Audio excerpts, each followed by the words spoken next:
രാവിലെ ഏകദേശം 10 മണിയോടുകൂടി ഇടുക്കി സ്റ്റേഷനിലേക്ക് പ്രായമുള്ള ഒരു സ്ത്രീ തന്റെ മകൾ സിന്ധുവിനെ കാണാനില്ല എന്നുള്ള ഒരു പരാതിയുമായി എത്തി. തങ്കമണി എന്ന സ്ഥലത്ത് താമസിക്കുകയായിരുന്ന സിന്ധു ഭർത്താവുമായി പിണങ്ങി ഏകദേശം 6 വർഷങ്ങൾക്ക് മുൻപ് തന്റെ ഇളയ മകനുമായി പണിക്കൻകുടി എന്ന സ്ഥലത്ത് വന്ന് താമസമാക്കിയിരിക്കുകയായിരുന്നു. സിന്ധു മകനും താമസിച്ചുകൊണ്ടിരുന്ന വീടിന്റെ തൊട്ടയൽപക്കത്ത് തന്നെയായിരുന്നു ബിനോയ് എന്നൊരു ചെറുപ്പക്കാരനും താമസിച്ചു വന്നത്. ക്രമേണ അവർ തമ്മിൽ അടുപ്പത്തിലാവുകയും സിന്ധു ബിനോയ്ക്കൊപ്പം താമസം ആരംഭിക്കുകയും ചെയ്തു. ബിനോയ്ക്കൊപ്പം മകനുമൊത്ത് താമസിച്ചുകൊണ്ടിരിക്കുന്ന സിന്ധുവിനെയാണ് ഇപ്പോൾ കാണാതെയായിരിക്കുന്നത്. സിന്ധുവിനെ കാണാതെയായി ഒരാഴ്ച പിന്നിട്ട സമയത്താണ് അമ്മ പരാതിയുമായി സ്റ്റേഷനിലെത്തിയിരിക്കുന്നത്. അതിൽ സംശയം തോന്നിയ പോലീസ് സംഘം അക്കാര്യത്തെക്കുറിച്ച് ആ സ്ത്രീയോട് തിരക്കിയപ്പോഴായിരുന്നു മറ്റു ചില കാര്യങ്ങൾ ആ സ്ത്രീ പറയുന്നത്. സിന്ധുവിന്റെ ആദ്യ ഭർത്താവ് ചികിത്സയുമായി ബന്ധപ്പെട്ട് കോട്ടയം മെഡിക്കൽ കോളേജ് ആശുപത്രിയിലായിരുന്നു. ഇടയ്ക്കിടയ്ക്ക് അയാളെ കാണാൻ പോകുന്ന പതിവും സിന്ധുവിനുണ്ട്. അയാൾ ചികിത്സയൊക്കെ പൂർത്തിയാക്കി വീട്ടിലേക്ക് പോയിരിക്കുന്ന സാഹചര്യത്തിൽ ഒരുപക്ഷെ അയാളെ കാണുന്നതിന് വേണ്ടി സിന്ധു പോയതാകാമെന്നാണ് തങ്ങൾ കരുതിയതെന്നായിരുന്നു ആ അമ്മ പോലീസിനോട് പറഞ്ഞത്. 4-5 ദിവസം പിന്നിട്ടിട്ടും സിന്ധു മടങ്ങി വരാത്ത സാഹചര്യത്തിൽ ബിനോയ്ക്കൊപ്പം താമസിക്കുന്ന സിന്ധുവിന്റെ ഇളയ മകൻ പറഞ്ഞതിന്റെ അടിസ്ഥാനത്തിലാണ് സിന്ധുവിന്റെ അമ്മ പരാതിയുമായി എത്തിയിരിക്കുന്നത്. പരാതി ഫയലിൽ സ്വീകരിച്ച പോലീസ് സംഘം സിന്ധുവിന്റെ വീട്ടിലെത്തി സിന്ധുവിന്റെ മകനോട് കാര്യങ്ങൾ ചോദിച്ചറിഞ്ഞു. സിന്ധുവിനെ കാണാതാകുന്നതിന്റെ തലേദിവസം രാത്രിയിൽ ബിനോയുടെ സഹോദരിയുടെ വീട്ടിലായിരുന്നു സിന്ധുവിന്റെ മകൻ കഴിഞ്ഞിരുന്നത്. തൊട്ടടുത്ത ദിവസം രാവിലെ അമ്മയെ അന്വേഷിച്ച് ബിനോയുടെ വീട്ടിലെത്തിയ സാഹചര്യത്തിലായിരുന്നു അമ്മ അതിരാവിലെ ബാഗുമായി എവിടേക്കോ പോകുന്നത് കണ്ടു എന്ന് ബിനോയ് മകനെ അറിയിച്ചത്. കഴിഞ്ഞ ഒരാഴ്ചയായി സിന്ധു ബാഗുമായി കോട്ടയം മെഡിക്കൽ കോളേജിൽ ചികിത്സയിലിരിക്കുന്ന അവരുടെ ആദ്യ ഭർത്താവിന് കൂട്ടിരിക്കാൻ പോകാറുള്ളത് പതിവാണ്. അക്കാര്യം അറിയാവുന്നതുകൊണ്ട് തന്നെ ആ മകൻ ആദ്യം അതത്ര കാര്യമാക്കിയില്ല.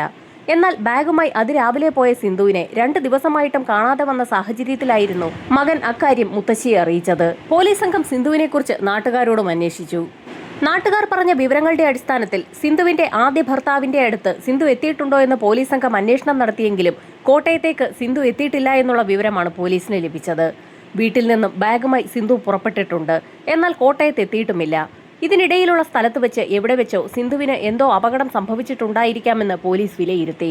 അതിരാവിലെ തന്നെ ജോലിക്ക് പോയ ബിനോയ് തിരികെ വീട്ടിലേക്കെത്തുന്ന സാഹചര്യത്തിൽ സ്റ്റേഷനിൽ വന്ന് റിപ്പോർട്ട് ചെയ്യാൻ പറയണമെന്നുള്ള നിർദ്ദേശം നാട്ടുകാർക്ക് കൊടുത്തതിന് ശേഷമാണ് പോലീസ് സംഘം അവിടെ നിന്നും മടങ്ങിയത്. ജോലിയുമായി ബന്ധപ്പെട്ട് ചിലപ്പോഴൊക്കെ ഇടുക്കിയിൽ നിന്നും തമിഴ്നാട്ടിലേക്ക് ബിനോയ് പോകാറുണ്ട്. അതുകൊണ്ട് തന്നെ അയാളുടെ ഫോണിലേക്ക് ഇടയ്ക്കിടയ്ക്ക് വിളിച്ചു നോക്കണമെന്ന് ബന്ധുക്കളെ അറിയിച്ച ശേഷമാണ് പോലീസ് മടങ്ങിയത്. വൈകുന്നേരമായപ്പോഴേക്കും ജോലികളൊക്കെ പൂർത്തിയാക്കി ബിനോയ് തിരികെ വീട്ടിലേക്ക് എത്തി. ബന്ധുക്കൾ പറഞ്ഞതിന്റെ അടിസ്ഥാനത്തിൽ സ്റ്റേഷനിൽ പോയി ബിനോയ് റിപ്പോർട്ട് ചെയ്യുകയും ചെയ്തു. ബിനോയിയെ പോലീസ് സംഘം വിശദമായി തന്നെ ചോദ്യം ചെയ്തു. ബന്ധുക്കൾ പറഞ്ഞ അതേ മൊഴി തന്നെയാണ് ബിനോയും പോലീസ് സ്റ്റേഷനിൽ ആവർത്തിച്ചത്. രാവിലെ ബാഗുമായി കോട്ടയം മെഡിക്കൽ കോളേജിലേക്ക് പോയ സിന്ധുവിനെയാണ് ഇപ്പോൾ കാണാതെയായിരിക്കുന്നത്. സിന്ധുവിന്റെ ഭർത്താവ് കഴിഞ്ഞ ഏതാനും നാളുകളായി ഹോസ്പിറ്റലിൽ അഡ്മിറ്റ് ആയതുകൊണ്ട് തന്നെ സിന്ധു ഇടയ്ക്കിടയ്ക്ക് കോട്ടയത്തേക്ക് പോകുന്നത് പതിവാണ്. ചിലപ്പോഴൊക്കെ 2-3 ദിവസം കഴിഞ്ഞാണ് മടങ്ങി വരാറുള്ളത്. അതുകൊണ്ട് തന്നെ സിന്ധു തിരികെ വരാത്ത സാഹചര്യത്തിൽ ആദ്യഘട്ടത്തിലൊന്നും തനിക്ക് സംശയം തോന്നാതിരുന്നത് കൊണ്ടാണ് താൻ പോലീസ് സ്റ്റേഷനിൽ അറിയിക്കാതെ ഇരുന്നതെന്നും ബിനോയ് പോലീസിന് മൊഴി നൽകി. സിന്ധുവിനെ കുറിച്ച് എന്തെങ്കിലും വിവരങ്ങൾ ലഭിക്കുകയാണെങ്കിൽ പോലീസ് സ്റ്റേഷനിൽ അറിയിക്കണമെന്ന് പറഞ്ഞുകൊണ്ട് ബിനോയിയെ സ്റ്റേഷനിൽ നിന്നും വിട്ടയച്ചു. പോലീസ് സംഘം അന്വേഷണം ഊർജിതമാക്കിയെങ്കിൽ പോലും സിന്ധുവിനെക്കുറിച്ച് യാതൊരു വിവരവും ലഭിച്ചില്ല.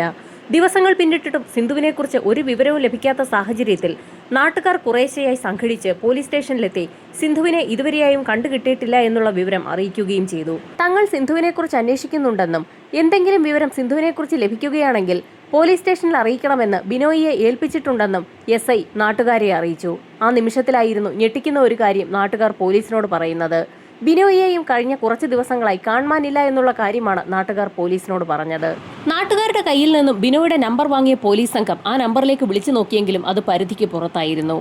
തമിഴ്നാട്ടിലേക്ക് ബിനോയ് ഇടയ്ക്കൊക്കെ പോകാറുള്ളത് പതിവാണ്. അതുകൊണ്ട് തന്നെ ആ സമയത്തൊക്കെ റേഞ്ച് കിട്ടുന്നതും കുറവാണ്. അതറിയാവുന്ന പോലീസുകാർ ബിനോയിയുടെ നമ്പർ സൈബർ സെല്ലിന് കൈമാറി. ബിനോയിയെക്കുറിച്ചും അന്വേഷിക്കാമെന്ന് പോലീസ് സംഘം പറഞ്ഞെങ്കിലും ഒരാഴ്ച പിന്നിട്ടിട്ടും ബിനോയിയെക്കുറിച്ചോ സിന്ധുവിനെക്കുറിച്ചോ ഒരു വിവരവും വീട്ടുകാർക്കോ ബന്ധുക്കൾക്കോ ലഭിച്ചില്ല. ഇതിനിടയിൽ സിന്ധുവിന്റെ വീട്ടുകാർ വീണ്ടും പോലീസ് സ്റ്റേഷനിലെത്തി പരാതി നൽകുകയും ചെയ്തു. പോലീസ് സ്റ്റേഷനിൽ റിപ്പോർട്ട് ചെയ്യുന്നതിനായി ബിനോയ് എത്തിയതാണ്. അതിനുശേഷമാണ് അയാളെ കാണാതെയായിരിക്കുന്നത്. പലപ്പോഴും അയാൾ റേഞ്ചിന് പുറത്താണെങ്കിൽ പോലും ഇടയ്ക്കൊക്കെ വിളിച്ചാൽ കിട്ടാറുള്ളതാണ്. എന്നാൽ ഇപ്പോൾ അയാളുടെ ഫോണിലേക്ക് വിളിച്ചിട്ട് കിട്ടുന്നതുമില്ല. ഇതിനിടയിലായിരുന്നു സൈബർ സെല്ലിന്റെ ഭാഗത്തു നിന്നും ഒരു നിർണായക വിവരം പോലീസിനെ തേടിയെത്തുന്നത്. ചില ടവറുകളിലൊക്കെ ബിനോയുടെ മൊബൈൽ ഫോൺ പെടുന്നുണ്ട്. എന്നാൽ പോലീസ് സംഘം കോൺടാക്ട് ചെയ്യുന്ന സമയത്തൊക്കെ അയാൾ പരിധിക്ക് പുറത്തുമാണ്. തമിഴ്നാടിനകത്തും കേരളത്തിനകത്തുമൊക്കെയുള്ള ചില ടവറുകളുടെ കീഴിലാണ് ബിനോയുടെ മൊബൈൽ ഫോൺ പെടുന്നത്. ബിനോയ് നിരന്തരമായി യാത്ര ചെയ്യുകയാണെന്നുള്ളത് അയാളുടെ ലൊക്കേഷൻ വെച്ച് പോലീസിന് മനസ്സിലായി. ഭാര്യയല്ലെങ്കിലും ബിനോയ്ക്കൊപ്പം താമസിക്കുന്ന സിന്ധുവിനെ കാണാതെയായി അയാൾ അക്കാര്യത്തിൽ വലിയ അന്വേഷണമൊന്നും നടത്തുന്നില്ല എന്നുള്ള കാര്യത്തിൽ ബന്ധുക്കൾക്കും പോലീസിനുമൊക്കെ ബിനോയുടെ മേൽ എന്തൊക്കെയോ ചില സംശയങ്ങൾ തോന്നി. അന്വേഷണം എങ്ങും എത്താതെ നിന്ന ഒരു സാഹചര്യത്തിലായിരുന്നു വളരെ പ്രധാനപ്പെട്ട ഒരു കാര്യം സിന്ധുവിന്റെ മകൻ ബന്ധുക്കളോട് പറഞ്ഞത്. സിന്ധുവിനെ കാണാതാകുന്നതിന്റെ തലേ ദിവസം രാത്രിയിൽ തന്നെ വളരെയധികം നിർബന്ധിച്ചായിരുന്നു സഹോദരിയുടെ വീട്ടിലേക്ക് ബിനോയ് പറഞ്ഞയച്ചതെന്ന് ആ മകൻ ബന്ധുക്കളോട് പറഞ്ഞു. ബന്ധുക്കൾ ഉടൻ തന്നെ ആ വിവരം സ്റ്റേഷനിൽ അറിയിക്കുകയും ചെയ്തു. സിന്ധുവിന്റെ മകൻ പറഞ്ഞ കാര്യങ്ങൾ കേട്ട് സംശയം തോന്നിയ പോലീസ് സംഘം ബിനോയിയുടെ വീട്ടിലെത്തി സസൂക്ഷ്മം ഒരു പരിശോധന നടത്തി. വീടിനുള്ളിൽ പരിശോധന നടത്തിയ പോലീസ് സംഘത്തിൽ ചില ആളുകൾ വീടിന് പുറത്തേക്കും പരിശോധന നടത്തി. ആ സമയത്തായിരുന്നു ഒരു പോലീസുകാരന്റെ കണ്ണിൽ ഒരു കാഴ്ചപ്പെടുന്നത്. ബിനോയിയുടെ വീടിന്റെ പിൻഭാഗത്ത് കുറച്ച് സ്ഥലത്ത് മണ്ണിളകി കിടപ്പുണ്ട്. ആ കാഴ്ച കണ്ട പോലീസുകാരൻ ആ വിവരം SIയെ അറിയിക്കുകയും SI ഡോഗ് സ്ക്വാഡിനെ സംഭവസ്ഥലത്തേക്ക് എത്തിക്കുകയും ചെയ്തു. വീടിനകത്തും വീടിന് പുറത്തുമൊക്കെ പോലീസ് നായ വിശദമായ തിരച്ചിൽ നടത്തി. ഓരോ ഭാഗവും മണം പിടിച്ചു നോക്കിയ പോലീസ് നായ ദൂരേക്കെങ്ങും പോകാതെ വീടിനകത്തും പുറത്തുമായി തന്നെ ചുറ്റിക്കറങ്ങി നടന്നു. പോലീസ് നായ ദൂരെ എവിടേക്കും ഓടിപ്പോകാത്ത സാഹചര്യത്തിൽ പോലീസുകാർക്കും സംശയം തോന്നി. ഈ സമയത്തായിരുന്നു അതുവരെയും തോന്നാത്ത ഒരു സംശയം നാട്ടുകാർ പോലീസിനെ അറിയിക്കുന്നത്. സിന്ധുവിന്റെ തിരോധാനവുമായി ബന്ധപ്പെട്ട് ബിനോയിയെ തങ്ങൾക്ക് സംശയം തോന്നുന്നു എന്ന് ആദ്യമായി അങ്ങനെ നാട്ടുകാർ പോലീസിനെ അറിയിച്ചു. നാട്ടുകാർ എത്ര പരാതി പറഞ്ഞിട്ടും കേസ് അന്വേഷണം ഇഴഞ്ഞു നീങ്ങുകയാണെന്ന് മനസ്സിലാക്കിയ സിന്ധുവിന്റെ ബന്ധുക്കൾ കോട്ടയം മെഡിക്കൽ കോളേജിലും അതുപോലെ തന്നെ സിന്ധുവിന്റെ ഭർത്താവ് നേരത്തെ താമസിച്ചിരുന്ന തങ്കമണി എന്ന സ്ഥലത്തുമൊക്കെ ചെന്ന് അന്വേഷണം നടത്തി. എന്നാൽ സിന്ധു അവിടേക്ക് ചെന്നിട്ടേയില്ല എന്നുള്ള മറുപടിയായിരുന്നു ബന്ധുക്കൾക്ക് ആ വീട്ടുകാരിൽ നിന്ന് ലഭിച്ചത്. കോട്ടയത്തും പരിസര പ്രദേശങ്ങളിലും ഇടുക്കിയിലുമൊക്കെ സിന്ധുവിനെ കുറിച്ച് അന്വേഷിച്ച് അലഞ്ഞുതിരിഞ്ഞ നാട്ടുകാരും ബന്ധുക്കളും ചേർന്ന് ഒടുവിൽ ബിനോയുടെ വീട് ഒന്ന് അരിച്ചു പറക്കാൻ തന്നെ തീരുമാനിച്ചു. അങ്ങനെ ബിനോയുടെ വീടിന്റെ ഓരോ മുക്കും മൂലയും നാട്ടുകാരും ബന്ധുക്കളും ചേർന്ന് അരിച്ചു പറക്കി വിശദമായ പരിശോധന ആരംഭിച്ചു. ബിനോയുടെ വീടിന്റെ പിൻവശത്ത് മണ്ണിളകി കിടക്കുന്ന കാര്യം നാട്ടുകാർ നേരത്തെ പോലീസിന്റെ ശ്രദ്ധയിൽപ്പെടുത്തിയതാണ്. ആ കുഴി അവിടെ എങ്ങനെയുണ്ടായെന്നുള്ള ചോദ്യത്തിന് ഉത്തരം കിട്ടണമെങ്കിൽ ബിനോയിയെ നേരിട്ട് കാണേണ്ടതുണ്ട്. എന്നാൽ അയാൾ അവിടെ എത്താത്ത സാഹചര്യത്തിൽ വീടിന്റെ പിൻഭാഗത്തുള്ള കുഴി കേന്ദ്രീകരിച്ച് പ്രത്യേകിച്ച് ആരും ഒരു അന്വേഷണവും നടത്തിയില്ല. വീടിനകമൊക്കെ വിശദമായി പരിശോധിച്ചു നോക്കിയ നാട്ടുകാർക്ക് പ്രത്യേകിച്ച് ഒന്നും കിട്ടിയില്ല. പരിശോധന പൂർത്തിയാക്കിയ നാട്ടുകാരും ബന്ധുക്കളും ബിനോയുടെ വീട്ടിൽ നിന്നും പുറത്തിറങ്ങി. ഈ സമയത്തായിരുന്നു സിന്ധുവിന്റെ മകൻ മറ്റൊരു കാര്യം കൂടി ബന്ധുക്കളുടെ ശ്രദ്ധയിൽപ്പെടുത്തിയത്. വീടിന്റെ അടുക്കളയിലുള്ള പുതിയ അടുപ്പ് നേരത്തെ അവിടെ ഉണ്ടായിരുന്നില്ല എന്നാണ് ആ മകൻ നാട്ടുകാരോട് പറഞ്ഞത്. അത് കേട്ട നാട്ടുകാരും ബന്ധുക്കളും അതിവേഗം തന്നെ വീണ്ടും ബിനോയുടെ വീടിനുള്ളിലേക്ക് ഇടിച്ചു കയറി അടുക്കള ഭാഗത്തേക്ക് എത്തി. അടുക്കളയിൽ ഒരു ഭാഗത്ത് മണ്ണിട്ട് പൊക്കി ഉയർത്തി കെട്ടിയതിനു ശേഷം അതിനു മുകളിൽ അടുപ്പ് സ്ഥാപിച്ചിരിക്കുകയാണ്. പുതിയ അടുപ്പിന്റെ ഒരു ഭാഗത്ത് ജാതിപത്രി ഉണക്കാനിട്ടിരിക്കുകയാണ്. പുതിയ അടുപ്പിന്റെ തൊട്ടടുത്ത് തന്നെ പഴയ അടുപ്പുകല്ലുമുണ്ട്. നന്നായി ചാണകമൊക്കെ മെഴുകി ഉയർത്തിക്കെട്ടിയ ഒരു തിട്ടയുടെ മുകളിലാണ് പുതിയ അടുപ്പ് സ്ഥാപിച്ചിരിക്കുന്നത്. സമീപത്തുള്ള അടുപ്പിന്റെ മൺതിട്ടയുടെ അതേ പൊക്കത്തിൽ തന്നെയാണ് പുതിയ അടുപ്പും സ്ഥാപിച്ചിട്ടുള്ളത്.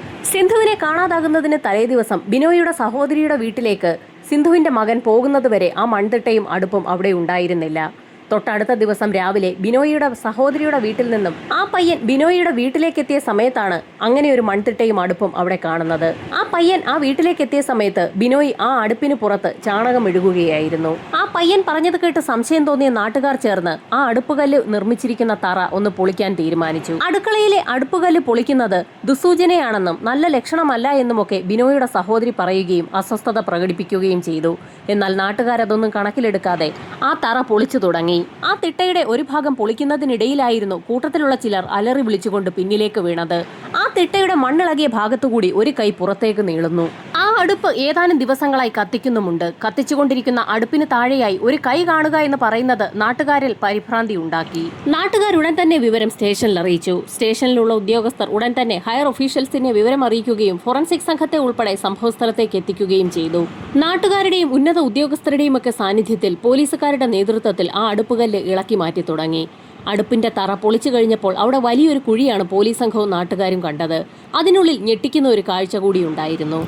ആ കുഴിയിൽ ഒരു സ്ത്രീ ഇരിക്കുകയാണ്. അവരുടെ തല ഒരു പ്ലാസ്റ്റിക് കവർ ഉപയോഗിച്ച് മൂടിയിട്ടുമുണ്ട്. ആ സ്ത്രീയുടെ ശരീരത്തിൽ വസ്ത്രങ്ങളൊന്നും തന്നെയില്ല. ആകെ ഒരു പ്ലാസ്റ്റിക് കവർ മാത്രം ഉപയോഗിച്ച് അവരുടെ തല മൂടിയിട്ടുണ്ടെന്ന് മാത്രം. വസ്ത്രങ്ങളെല്ലാം അഴിച്ചു മാറ്റപ്പെട്ട നിലയിൽ ഇരിക്കുന്ന അവസ്ഥയിൽ ആ കുഴിയിലുള്ളത് സിന്ധു തന്നെയാണെന്ന് ആളുകൾക്കെല്ലാം വ്യക്തമായി. സിന്ധുവിനെ ഒടിച്ചു മടക്കി ആ കുഴിക്കുള്ളിൽ വെച്ചിരിക്കുകയാണ്. ആ ബോഡി കുഴിയിൽ നിന്ന് എടുക്കുകയും ഫോറൻസിക് സംഘത്തിന്റെ നേതൃത്വത്തിൽ പരിശോധന ആരംഭിക്കുകയും ചെയ്തു. ഫോറൻസിക് സംഘം പരിശോധന നടത്തിയതിനു ശേഷം ഞെട്ടിക്കുന്ന ചില കാര്യങ്ങളാണ് പോലീസുകാരോട് പറഞ്ഞത്.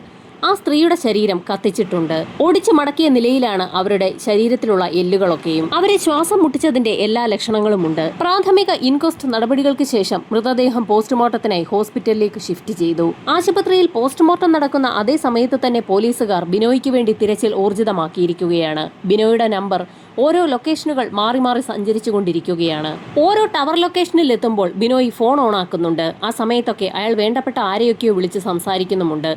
ബിനോയുടെ കോൾ കോൾ ഡാറ്റ ഹിസ്റ്ററി പരിശോധിച്ച പോലീസ് സംഘത്തിന് അക്കാര്യം വ്യക്തമായി. വെള്ളത്തൂവൽ മേഖലയിലുള്ള ബന്ധുക്കളെയും സുഹൃത്തുക്കളെയും ഒക്കെ തന്നെയാണ് ബിനോയ് വിളിക്കുന്നതെന്ന് അയാളുടെ കോൾ ഡാറ്റ റെക്കോർഡ് എടുത്ത പോലീസ് സംഘത്തിന് വ്യക്തമായി. ഇടുക്കിയിലും പാലക്കാട്ടും തമിഴ്നാട്ടിലുമൊക്കെയുള്ള ടവർ ലൊക്കേഷനുകൾ പോലീസിന് ലഭിക്കുകയാണ്.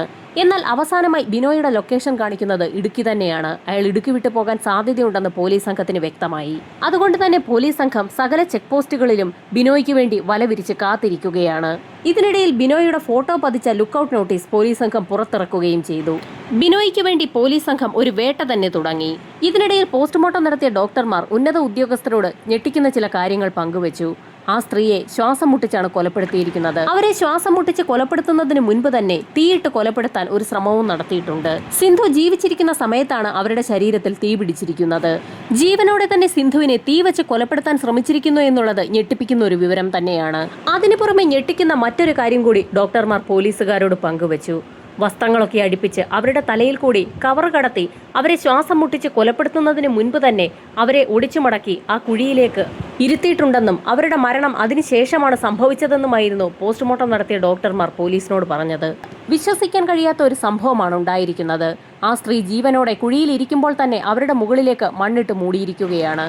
ജീവനോടുകൂടി ഇരിക്കുന്ന സമയത്ത് തന്നെയാണ് അവരെ ആ കുഴിയിലേക്ക് ചവിട്ടി താഴ്ത്തിയിരിക്കുന്നത്.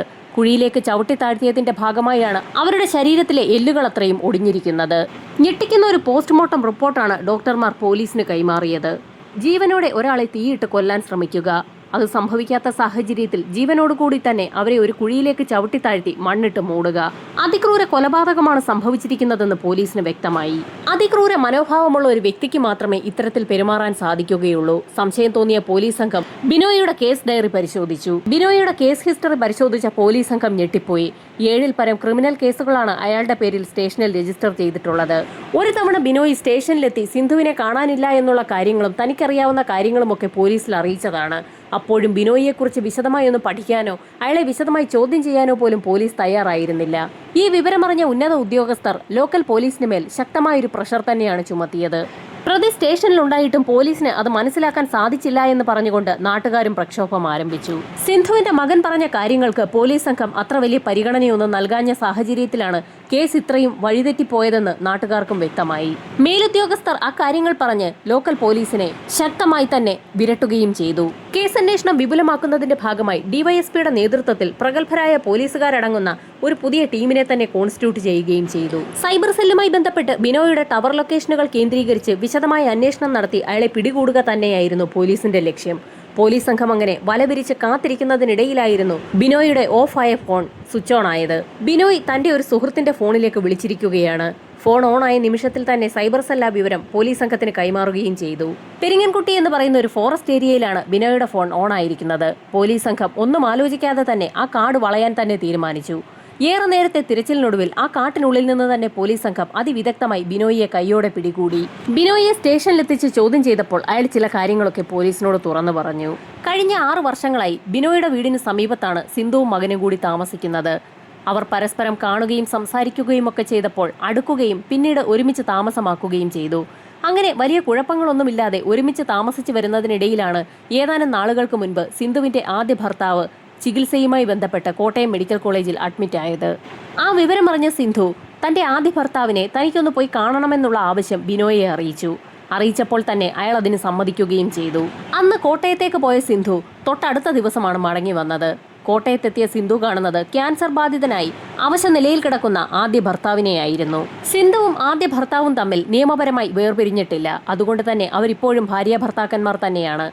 സിന്ധു ഒരു ദിവസം കഴിഞ്ഞതിന് ശേഷമാണ് തിരികെ ബിനോയുടെ അടുത്തേക്ക് എത്തിയതെങ്കിലും ആദ്യത്തെ ദിവസങ്ങളിലൊന്നും തന്നെ അയാൾ അതിനെക്കുറിച്ച് ചോദിച്ചില്ല.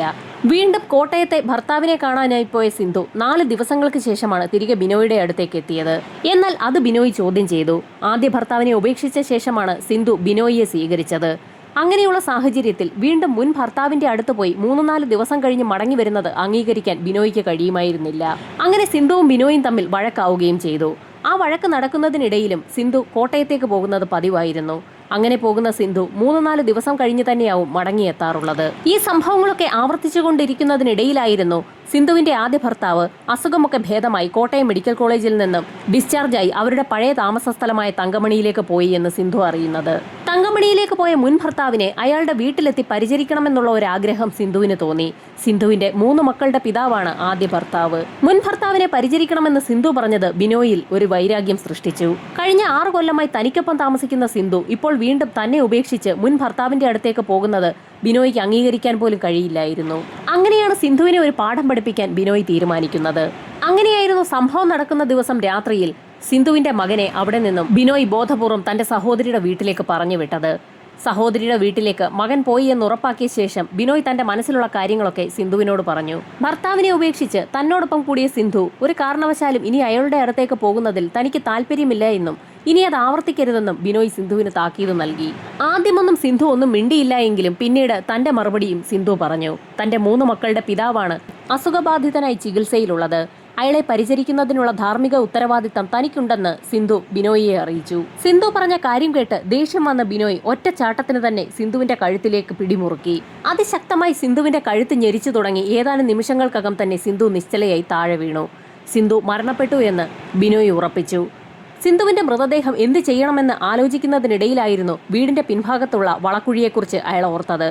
ആ കുഴി ഒന്നുകൂടി വലുതാക്കി സിന്ധുവിന്റെ ശരീരം ആ കുഴിക്കുള്ളിലേക്ക് ബിനോയ് വലിച്ചിഴച്ചെത്തിച്ചു. എന്നാൽ സിന്ധുവിന്റെ മൃതദേഹം ആ കുഴിക്കുള്ളിലിട്ട് മണ്ണിട്ട് മൂടുന്ന സാഹചര്യത്തിൽ സിന്ധുവിനെ കാണാനില്ല എന്നുള്ള അന്വേഷണം വരുമ്പോൾ ആ കുഴി നാട്ടുകാരുടെയും പോലീസിന്റെയും ഒക്കെ ശ്രദ്ധയിൽപ്പെട്ടു കഴിഞ്ഞാൽ എന്തിനാണ് വളക്കുഴി പെട്ടെന്ന് മൂടിയതെന്നുള്ള ചോദ്യം ഉയരാൻ സാധ്യതയുണ്ടെന്നും പോലീസുകാരും നാട്ടുകാരും ഒക്കെ ഇടപെട്ട് ആ കുഴി പരിശോധനയ്ക്ക് വിധേയമാക്കിയാൽ സിന്ധുവിന്റെ ഡെഡ് ബോഡി അതിനുള്ളിൽ നിന്നും അനായാസം ലഭിച്ചാൽ താൻ അകത്താകുമെന്നും ബിനോയ്ക്ക് ഉറപ്പായിരുന്നു. അത് മനസ്സിൽ തോന്നിയ നിമിഷത്തിൽ തന്നെ സിന്ധുവിന്റെ മൃതദേഹം കുഴിക്കുള്ളിൽ നിന്നും ബിനോയ് വലിച്ചു പുറത്തേക്കെടുക്കുകയും അടുക്കളയിലേക്ക് തന്നെ കൊണ്ടുപോയി ഇടുകയും ചെയ്തു. അങ്ങനെയാണ് അയാൾ സിന്ധുവിന്റെ ശരീരം കത്തിച്ചു കളയാൻ തീരുമാനിച്ചത്. സിന്ധുവിന്റെ ശരീരത്തിൽ തീ കൊളുത്തിയ സമയത്തായിരുന്നു ഞെട്ടിക്കുന്ന ഒരു കാഴ്ച ബിനോയ് കാണുന്നത്. സിന്ധുവിന് ജീവനുണ്ട്. സിന്ധു ഞെളിപിരി കൊള്ളുകയും മരണവെപ്രാളത്തിൽ പിടയ്ക്കുകയും ചെയ്യുന്നു. സിന്ധുവിന്റെ വസ്ത്രത്തിലാണ് തീ പിടിച്ചിരിക്കുന്നത്. അതിവേഗത്തിൽ തന്നെ ബിനോയ് സിന്ധുവിന്റെ വസ്ത്രങ്ങളൊക്കെ അഴിച്ചു മാറ്റുകയും ചെയ്തു. എന്നാൽ സിന്ധുവിന് എഴുന്നേൽക്കാനോ ശബ്ദമുണ്ടാക്കാനോ ഒന്നും കഴിയുന്ന സാഹചര്യത്തിലല്ല. തുടർന്ന് എന്ത് ചെയ്യണമെന്ന് ആലോചിച്ച സമയത്തായിരുന്നു ബിനോയ്ക്ക് ഒരു ബുദ്ധി തോന്നിയത്. അടുക്കളയിൽ അടുപ്പിനോട് ചേർന്നുള്ള ഭാഗത്ത് 4 അടി താഴ്ചയിൽ ബിനോയ് ഒരു കുഴി കുഴിച്ചു. ആ കുഴിയിലേക്ക് ഒരു പരുവത്തിൽ സിന്ധുവിനെ ഇടിച്ചു താഴ്ത്തുകയും ചെയ്തു. ആ സമയത്തും സിന്ധുവിന് ജീവനുണ്ടായിരുന്നു.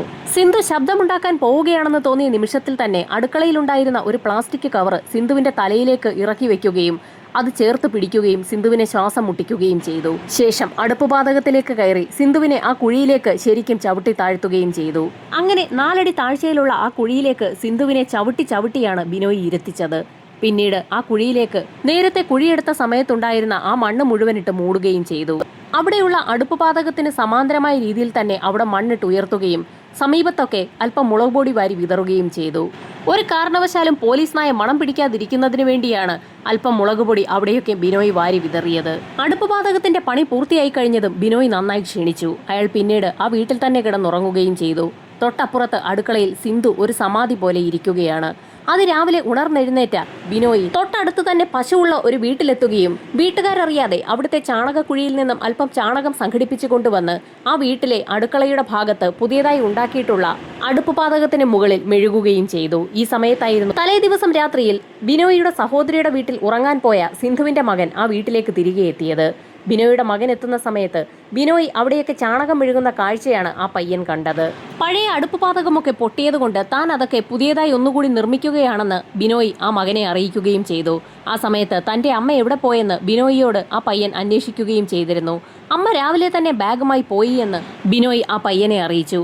തന്റെ പിതാവ് സുഖമില്ലാതെ ആശുപത്രിയിൽ കിടക്കുകയായതുകൊണ്ട് അമ്മ സ്ഥിരമായി ബാഗും എടുത്തുകൊണ്ട് കോട്ടയത്തേക്ക് പോകാറുള്ളത് ആ പയ്യൻ അറിയാം. അതുകൊണ്ട് തന്നെ അത് സത്യമായിരിക്കുമെന്ന് അവൻ കരുതുകയും ചെയ്തു. ആ പയ്യൻ സ്കൂളിലേക്ക് പോയി കഴിഞ്ഞതിന് ശേഷം പുതിയതായി കെട്ടിയ ആ തിട്ടയുടെ ഭാഗത്ത് ബിനോയ് അടുപ്പ് സ്ഥാപിക്കുകയും ചെയ്തു. അടുപ്പ് സ്ഥാപിക്കുക മാത്രമല്ല അവിടെ പാചകം ചെയ്യുകയും ചെയ്തു. 4-5 ദിവസങ്ങൾ വരെ ബിനോയ് ആ അടുപ്പിൽ തന്നെ പാചകം ചെയ്തു കഴിച്ചു. ബിനോയ് ഒരാവശ്യവുമായി പുറത്തേക്ക് പോയ സമയത്തായിരുന്നു തന്റെ അമ്മ കോട്ടയത്ത് പോയി മടങ്ങി വന്നിട്ട് ഏതാനും ദിവസങ്ങളായി എന്നും അമ്മയെ കാണാനില്ല എന്നുമൊക്കെ സിന്ധുവിന്റെ മകൻ ബന്ധുക്കളെയും നാട്ടുകാരെയും ഒക്കെ അറിയിച്ചത്. ടൗണിൽ വെച്ച് തന്നെ ബിനോയ് അക്കാര്യങ്ങൾ അറിഞ്ഞിരുന്നു. ഒളിവിൽ പോയാൽ പോലീസ് തന്നെ സംശയിക്കാൻ സാധ്യതയുണ്ടെന്ന് മനസ്സിലാക്കിയ ബിനോയ് തിരികെ വീട്ടിലേക്ക് എത്തുകയും പോലീസ് സ്റ്റേഷനിൽ ഹാജരായി തനിക്കറിയാവുന്ന കാര്യങ്ങളൊക്കെ അന്ന് പോലീസിൽ അറിയിക്കുകയും ചെയ്തിരുന്നു. ഭാഗ്യത്തിന് പോലീസുകാർക്ക് ബിനോയിൽ യാതൊരു സംശയവും തോന്നിയിരുന്നില്ല. എന്നിരുന്നാലും ഒരു ദിവസം താൻ പിടിക്കപ്പെടുമെന്ന് ബിനോയ്ക്ക് ഉറപ്പുള്ളതുകൊണ്ട് തന്നെയാണ് അയാൾ വെള്ളത്തൂവൽ ഭാഗത്തു നിന്നും മുങ്ങിയത്. പോലീസ് സംഘം ബിനോയുമായി തെളിവെടുപ്പിന് അയാളുടെ വീട്ടിലേക്ക് എത്തി. സിന്ധുവിനെ എങ്ങനെയാണ് കൊലപ്പെടുത്തിയതെന്നും എങ്ങനെയാണ് ചവിട്ടി താഴ്ത്തിയതെന്നുമുള്ള കാര്യങ്ങളൊക്കെ ബിനോയ് വ്യക്തമായി തന്നെ പോലീസുകാർക്ക് കാണിച്ചു കൊടുത്തു. പോലീസുകാരതൊക്കെ വീഡിയോ ആക്കി റെക്കോർഡ് ചെയ്തെടുക്കുകയും ചെയ്തു. സിന്ധുവിന്റെ പാതി കരിഞ്ഞ വസ്ത്രങ്ങളൊക്കെ ചെക്ക് ഡാമിന് സമീപത്തേക്ക് ബിനോയ് വലിച്ചെറിയുകയായിരുന്നു. മീൻ തലയും മീനിന്റെ അവശിഷ്ടങ്ങളും മീനുമൊക്കെ പോലീസ് നായ പരിശോധനയ്ക്കെത്തിയ സമയത്ത് അടുക്കളയുടെ ഭാഗത്തും വളക്കുഴിയുടെ ഭാഗത്തുമൊക്കെ ബിനോയ് അതിവിദഗ്ധമായി വെച്ചിട്ടുണ്ടായിരുന്നു. അതുകൊണ്ട് തന്നെയാണ് പോലീസ് നായ അവിടെ എത്തിയെങ്കിലും മണം പിടിച്ച് കൃത്യമായി കാര്യങ്ങൾ മനസ്സിലാക്കാൻ കഴിയാതെ പോയത്. തെളിവെടുപ്പ് പൂർത്തിയാക്കിയ പോലീസ് സംഘം ബിനോയിയെ മജിസ്ട്രേറ്റിന് മുൻപിൽ ഹാജരാക്കി റിമാൻഡ് ചെയ്യിച്ചു. കേസന്വേഷണം പൂർത്തിയാക്കി കുറ്റപത്രം കോടതിയിൽ സമർപ്പിക്കുന്ന സാഹചര്യത്തിൽ വിചാരണ ഉടൻ തന്നെ ആരംഭിക്കും. ബിനോയ്ക്ക് കോടതി നൽകുന്ന ശിക്ഷ എന്താണെന്നുള്ളത് കാത്തിരുന്നു തന്നെ അറിയാം.